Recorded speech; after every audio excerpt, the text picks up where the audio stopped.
thinks as things start to return to some sort of normal around the pandemic, that return is much slower for some groups than others. The I-Team's Sean Gallagher looks into why communities of color are struggling to get back on their feet and why experts fear the pandemic could create wider economic disparities.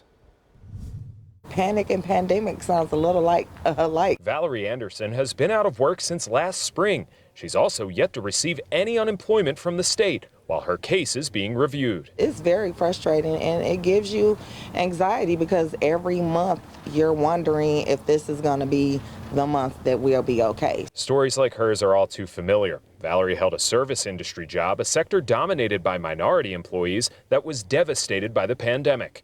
According to the Bureau of Labor Statistics, 24% of African Americans and Hispanics fill service industry jobs, compared to just 16% of white people. And when the pandemic hit, 34% of that workforce were laid off, according to a Gallup survey, widening the unemployment gap. These are not new issues, that this disparity is historic. Alvin Thomas with UW-Madison says the data doesn't tell the whole story. African Americans face the lowest jump in unemployment rates from June of 2019 to June of 2020 compared to all other races. But they're among the most heavily impacted by the pandemic. More than 20 to 30% of African Americans were not able to work from home. In June of 2020, African Americans collected more than 4 times as much unemployment compared to the same month in 2019. White people were 10 times higher, the same for the Hispanic population.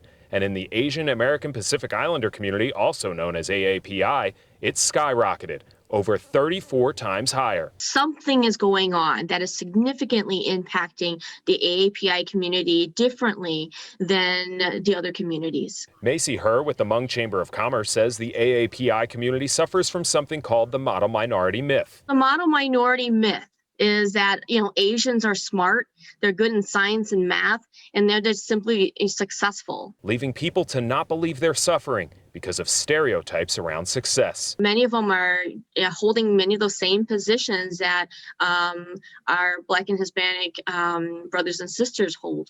And so it's impacting them. They're losing their jobs in the same sort of way. Rebounding from unemployment has also not been equal. According to the Department of Labor, white people are collecting 1.5 times more unemployment now compared to last year. Hispanic, Black, and AAPI communities still collect 2, 3, and 7 times more.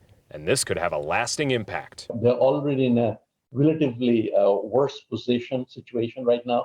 So I think for the minority community, the recovery will take a little bit longer than for the average population. One effort to try and help is through the Region of Choice program by the Metropolitan Milwaukee Association of Commerce. By 2025, they hope to increase diversity in management positions by 25% and in general employment by 15%.